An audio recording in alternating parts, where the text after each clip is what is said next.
आजकल आपके पास सिलेक्टेबल शामिल होने वालों की रफ्तार बहुत लंबी होगी, लाइन लंबी है, और उसमें पाकिस्तान तहरीक इंसाफ के भी काफ़ी सारे लोग जो हैं वो आपके साथ मुझे तस्वीरें बनवाते नज़र आ रहे हैं। कौन से बड़े नाम हैं पीटीआई से जो जिन्होंने आपको ज्वाइन किया?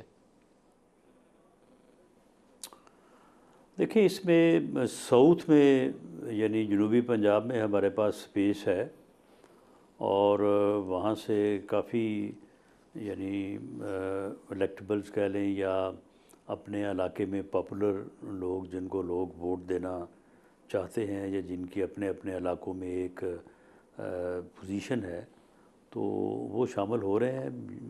कल समी गिलानी साहब ने हमें ज्वाइन किया है, सैयद मुबीन अहमद साहब ने ज्वाइन किया है,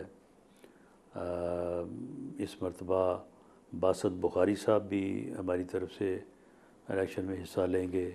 आमर गुपांग साहब जो है वो 2018 में भी एमएनए थे, वो भी पीएमएलएन के टिकट पे उन्होंने इलेक्शन लड़ने का जो है वो इरादा किया है।